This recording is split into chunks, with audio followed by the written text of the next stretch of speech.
Good to have you here this morning. Last week we had an extraordinary conversation with my friend John Harms, who is the founder of CEO and Millennium, creator of Mevo 2.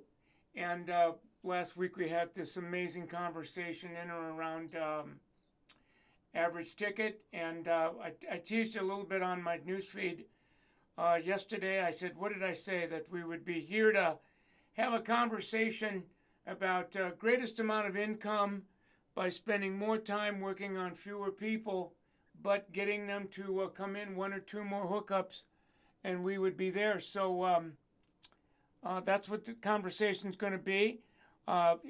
Wonderful story last week. I got him in my green room now, so we're going to get right at it. I'm going to end my my little PowerPoint here. Then what I'm going to do is close my little PowerPoint down. My friend John is right there. I'm going to unmute John, and you're going to make him feel nice and welcome. Good morning, John. Morning, buddy. How are you? Very well. I know you're busy this morning, and I appreciate you coming hanging out with us this morning to pick up where we left off. Last week was a very, very interesting conversation, so good to have you. Hey, man, great to be here. I know it's the middle of the day for most people and they're busy, but we'll get a lot of people watching the recording on this too as well. But I'm always excited for a Michael Cole half hour and spending it with your friends. So, well, get us started. I know that we ended last week, and we promised we would come back this week on the next little bit of secret sauce. So, what do you got in store for us today? yeah, so we've talked about so many different things, Michael. I mean, like I said, we've got a year worth of stuff coming, but we want to kind of start with the low hanging fruit. And we had a great conversation last week. This conversation is really about making sure people understand how many clients it kind of takes to fill the typical stylist book, but then why does it take that many clients? And would I enjoy my job by picking my top 60% of my clients that I enjoy working on the most, that have great attitudes that I want to work with the number of hours I'm willing to work, to still keep that same revenue number or more. And so it's really about how do I make more revenue with less clients? And so we're going to talk about that today. And the couple stats I'll just start with, so we lay the foundation of where we're going with this today, is the average stylist statistically needs about 180 to 220 clients to really kind of fill their book or get it to a point where their book's not wide open. Yeah, well, I'll use the term clientele. So as you're building, and when you say 180, 200, that the majority of that is requests. Once upon a time, first time client, and now when they need your service, they're going out of their way to request you. Yep. So, and then really what that does is translate into visits. So how do you determine visits based on clients? Well, it's one of my favorite things to talk about at my conferences, and it's frequency of visit. Everybody out there's heard it. Everybody understands the basics. The foundation of frequency of visit and improving it is rebooking. So we're going to talk about that a little bit. You mentioned request rate. Some people want requests. Some people don't want requests. There's both sides of the fence on that. But there's not a wrong side. That's the great thing. Either way, whether you want the request, you don't want requests, you need somebody in your chair. And so whenever I go into salons, one of my favorite things to ask, whether they're successful, trying to be successful or not, is about on average, how many times do you think your clients come in every year? And I'd say the average answer, the typical answer I get is 8 times a year. And I'm like, really? So the industry average, and we had fun with this last week, we'll have fun with it this week and some of the subsequent talks. I like basing on data and facts. No more pie in the sky, what the magazine says. This is data from thousands and over 10,000 salons and spas that give us these numbers. So the average number of visits per year for a client is 4.88. Now that's a very exact number. Let's just call it 5 to make this conversation easier. 5 times a year is average. Now, you might say, okay, that doesn't seem right. Well, that's across your whole client base, right? So you might have some that only come a couple times a year. You might have some that come in 12 times a year, but the average is around 5.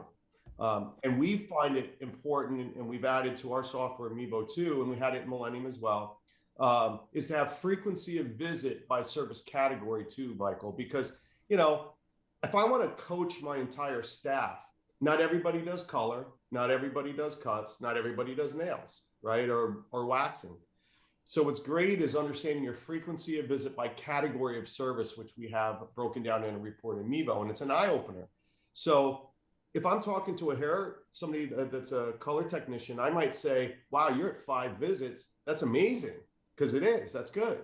But if I'm talking to somebody who does wax or nails or even men's haircuts, and my average visits per year is 5, that's not good, right? So being able to have conversations by department or by kind of category of service is super important too.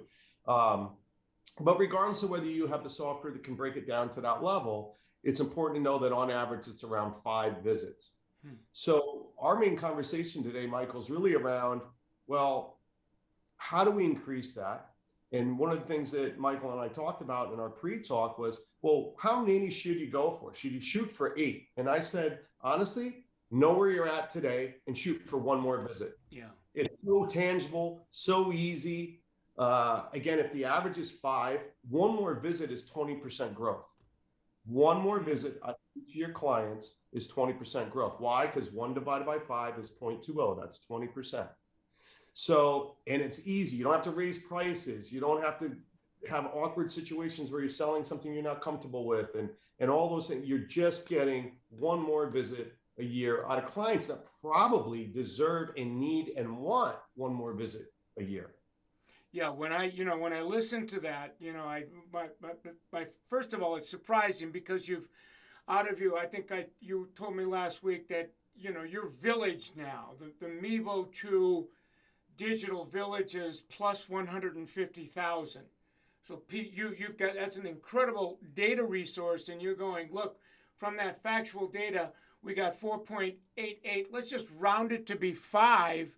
But you start benchmarking that against what people think, and you go, no, I know my clients are coming in every, 6, 7, 8 weeks. I mean, I did a little math while you were chatting. That's like 10.4 every 10. It's about every 10 and a half weeks they're coming in. And before this conversation, people would say, no, mine are coming in latest every 8 weeks. And so I love that point. The other is, let's not worry about how many more we can get.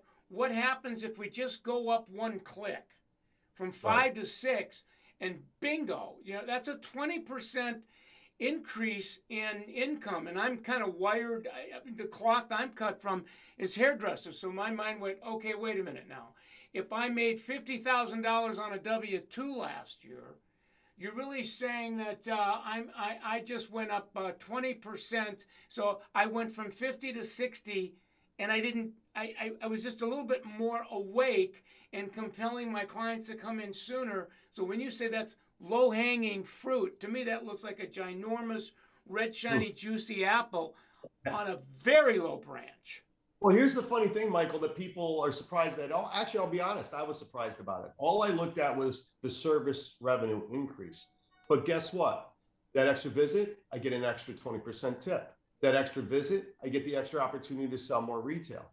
So your retail sales go up, your gift card sales go up, your tips go up by that 1 extra visit as well. So it's super cool. And we talked last week about average ticket around the United States. And again, I'll be honest, we do have a lot of mid to upper level echelon salons too. So and people that are using the tool to do better and add on services and those other things. So the average across the United States is around $118. So if you look at that, and I think we did some quick math yesterday, Michael, $118, 1 more visit on 200 guests, right? Yes. On the average is 200 more visits. And you take that times the $118 without even tip, without even the retail, I think we said it was about a $35,000 increase on just visits for across all those visits, 118 times the 200. Yeah, I did it on while you were chatting with me. 118 times 200 visits is $23,600. And then when we throw gratuity Right. on that, what is that? That's another 5 grand. And then you've got retail commissions or retail on that. So I think yesterday when we were kind of screwing around with it a little bit, it's about a $15,000 jump in a typical W-2 by one more turn. Yeah, yeah. And so then the thing that we called this course kind of was how do we do more money with less? Yeah. And it's not that that's necessarily something you want to do. I guarantee there's at least a few clients you'd like to be like, bye. Right. But you know what I mean? In general, the main point we're making is if we can increase that frequency, you no longer need 200 guests. Because those 200 guests times 5 is about 1,000 visits a year. What if I could get 1,000 visits a year off of 130 guests that I know and love and that I enjoy doing their hair? They're new and exciting. They like add-ons. They like the conditioning treatment. And you can kind of pick and choose a little bit more who you're doing business with if you're better at taking those people that you know and love, that know and love you, and get them in 1-2 more times a year. And it's really that simple. Yeah, as you were chatting on my day job, I do a lot of coaching on Generation Z. The youngest, and that the senior Z starts at about 25 now, and but your typical coming into the salon 19, 20 years old, and as I hang out with them, it's interesting to see that pattern because it looks like. I got a much higher ticket, 200 plus, 250 with all whether it's extensions and some real high-end color work. However, the claim is they're not coming in as often. It's about every 12 weeks, 13 weeks. And, I did the math on that. Well, okay, that's 4 turns a year. But if you got one more turn, they came in 1/2 or 1 week earlier. And once you kind of know that, don't look now, but again, it's the same math. You jumped your income up another 20 points. So it really, no matter how you cut it, the just mindfulness around frequency of visit matters big. Yeah, and so how do you get there? I always use the word culture. It's a culture of Rebook. It's the front desk talking about it, but more importantly, it's the service provider saying, I need to see you in 5 weeks. We've added things to our software that even lets you set frequency per guest. So the frequency for me for a men's haircut is probably 3 weeks. The frequency for, a guy that has a little longer hair or a little more hair might be 4 or 5 weeks, right? Or same thing, you might have a woman that comes in and she likes to be there every 5 weeks, but I've got somebody else that's got a little longer hair, whatever it might be, that she's 6 or 7 weeks. So it's not one size fits all. So I think it's important, again, whether it's our software or the software you use, that you're able to adjust to the guest. Like, what's their service length? Their service length for a single process might be a little different than somebody else. How often do they want to come in? All that stuff's important, because then once you put it in the software, even a new front desk person, or even if that same guest books online, it's going to know how to do that, even if the front desk person doesn't know who Susie is. So that's part of it. One other thing that we talked about, Michael, I think is important here is, the COVID year we came out of, right? And all the other stuff that happened there. Well, when people first opened their doors, and unfortunately for people in California and some other states, it was more recent than others. But when they open their doors, all of a sudden they get this burst where they're like, wow, this is great. We're like 110%, or, we can't have as many people in the salon, or we need the 15-minute sanitary, whatever. So we really can't see as many guests, but we're loaded up. Well, what people found, and we have statistics to show this, is guess what? For the first 2 months, they were blasting it. And then guess what happened, Michael? Those people that were used to being home, not getting their hair done every 5 weeks, waited and waited and waited. And so that thing went like this. like, oh my God, wait, what's going on? We're not as busy. Wait, what? And now, so how do you combat that out of the gate?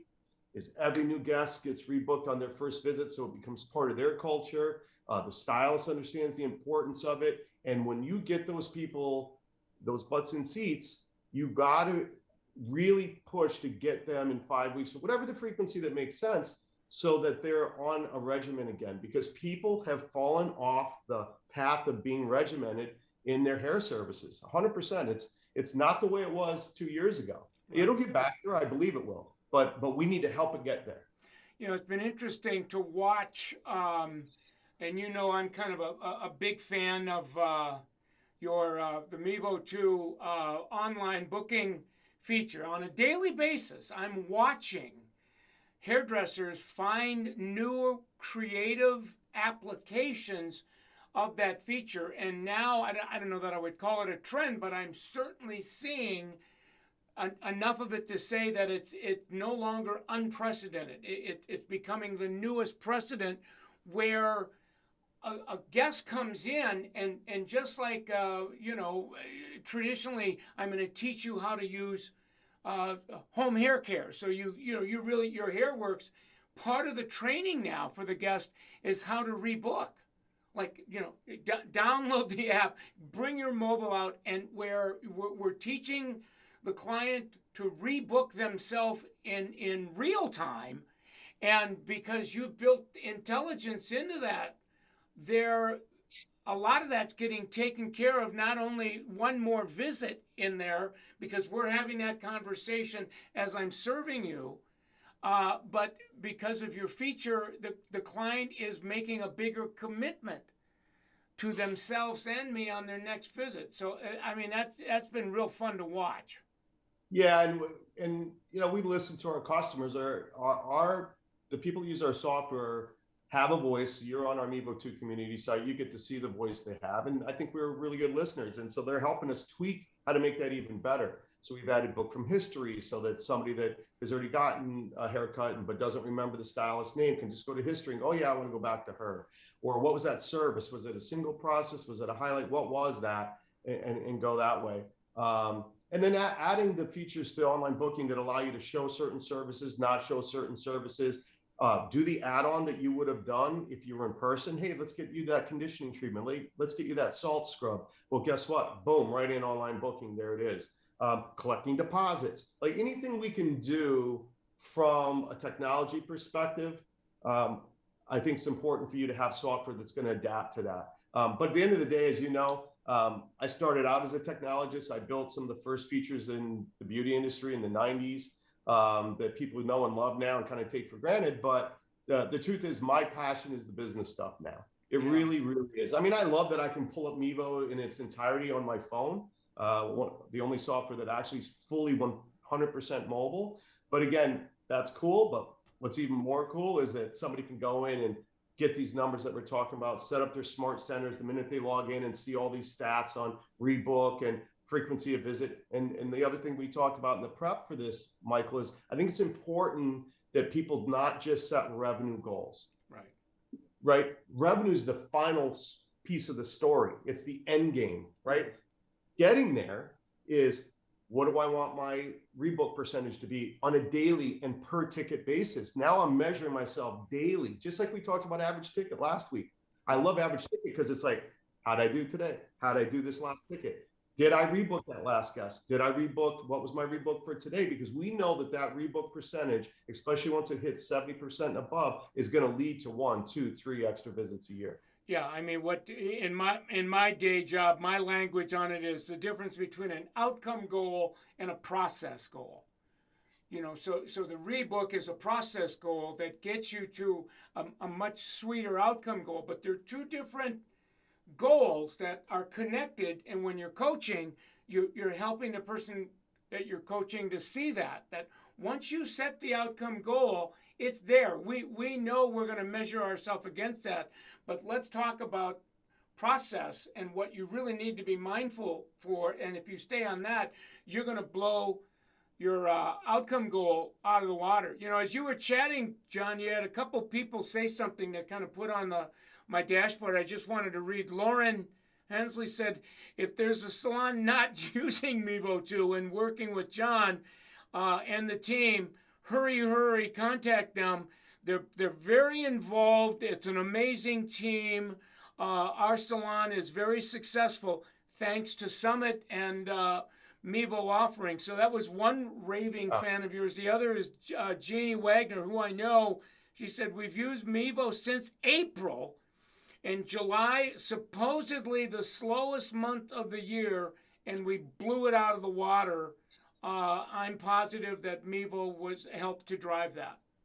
That's great. I mean, I've been doing this 34 years, Michael, and you get to the point where, you don't look at your bank account. You just really just look at the fact that you get to do something you love. My father, I give him a lot of credit for this. He loaded trucks for roadway trucking, and he was a butcher on the side, and he actually helped in a produce department. He had 3 jobs, and he didn't love any one of them. And he told me, he goes, if you can do something you love and be successful at it and actually feed your family and everything else, he goes, that's the most important thing. And 34 years later, I mean, anybody that knows me knows it's not talk. And my clients that are on the community site and everything else, like, I live and breathe this every day. I love, the most enjoyable thing for me is what we just heard. The people that say, hey, what you're working so hard on, hey man, nothing's perfect, but man, it's making a difference in our lives. And I make sure that our team understands that too. So thank you, Jeannie. Thank you. What was the first person's name? Lauren Hensley. Yes. Thank you very much. So give us a taste. What's our next conversation about? Where do you see this thing going the next time we hook up? I think the next thing we'll probably talk about next, I think, is going to be retention, right? So we're getting people to come in. But what happens? What are some of the pitfalls, some of the ups and downs that I see? And I'll tell you what, it's really incredible how related these things are. Meaning, if my new guest and new client retention goes up, sometimes if I'm not paying attention, my repeat retention can go down. If my frequency of visit can go down. If my frequency of visit skyrockets because I fixed a lot of things, but I don't make some other adjustments, my retention can go down. Why? Right. Hey, you have anything open on Saturday? No. Oh, and I didn't rebook or whatever. Hey, do you have something open next Saturday? No. Well, guess what? I'm not waiting 3 weeks. I've got an event. I'm going to go somewhere else, right? So these levers, once you really understand how interrelated they are, it's a game changer. So I think the next thing we talk about will be retention. And guess what? Improving frequency of visit, including rebook. And I mentioned how important rebook is on that first visit. We even in our goals, our client loyalty system in Mevo, it's not just based on revenue. It's based on the things that influence clients' behavior. So I'm going to give you points if you try a new service. I'm going to give you points if you rebook on your first visit. I'm going to give you points if you rebook in general. I'm going to give you points if you book online, right? I'm going to give you points if you buy a gift card. All these things drive retention. We decided to give separate points on new client retention because that's the most important rebook, because you're really increasing the chance that client's coming back, and you're increasing the fact that the client is building that culture of I come every 5 weeks or I come every 4 weeks or whatever that is. So it's so important. And what I love about it is, let's be honest, this industry is right brain. I think I do well with the industry because I'm right in the middle. I actually play the drums. I'm a musician. I read music, but I can code. Right. So I can deal with this crazy industry and it just feels normal for all of us, right? But my point is, stylist doesn't want to sit there and be doing tons of math. That's why we created the smart centers, the Zennials, the Millennials especially. Like, they are used to instant gratification. Whip out my phone. What's my average ticket? Where am I at?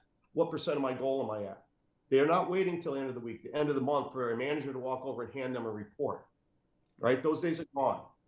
So it's exciting. I think we'll talk retention next time. We've already talked about average ticket. Today we talked about frequency of visit and doing more with less clients.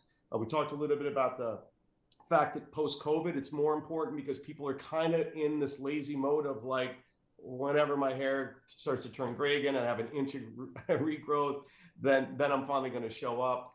We need to help them along the way. And, there's so many different things that we can talk about and so many things that we put in our software to try to help that, including our software has an option where in the middle of a transaction, you can pop up and it'll actually show you the rebooks. Like, hey, here's the next 3 times and days that make the most sense for Michael. Or I can do it after I collect payment. Now, we always used to do it after we collected payment. And guess what we found by listening to our clients? Guess what? Once we collect payment, they've already got that credit card back. They're walking out the door and we go, oh, would you like to rebook? So when is the best time? We found probably the best time is to ask for that rebook before they even stick that credit card in. Oh, the system just popped up and told me, and I know Susie had said she needs to see in 5 weeks. We've got Friday, September 19th at 10 o'clock, also at 4 o'clock that day, or we can do a Saturday, believe it or not. We actually have the 10 o'clock open on Saturday. So it's not, would you like to rebook? Here's your 3 choices, pick one, and you haven't even entered your card. These little things matter. They make a difference. I love it. All right. We had about just under a half hour, so it was one more great conversation with you. I look forward to debriefing this one and showing up sooner rather than later to do the 3rd conversation. That's right. We'll talk retention. We'll talk some other things. And like I said, what's great is there's like 5 or 6 things that people need to focus on, and it'll make all the difference. It's not 100 things. It's not 50. It's 5 or 6, and we're going to help get them there. And then we'll go on to the next thing and talk about where we think things are going. But I love it. Thank you, Michael. I always appreciate having me on, and thank you, everybody, for hearing what we have to say. Have a good day, my friend. We're going to give it up for you one more time, Mr. John Harms. See you later, my friend. Have a good day. You well, buddy. Wonderful. I love these little check-ins with him. Like I said, he's got a pool of 150 plus service providers. So you get to see a lot of patterns. You get to not just collect data, but I think morph intelligent movement, whether we're talking about intelligent verbiage, intelligent rebooking, intelligent adding on, intelligent online booking. So keep hanging out with us. If you like this, we will be back next and pick up where we left off. So have a great day.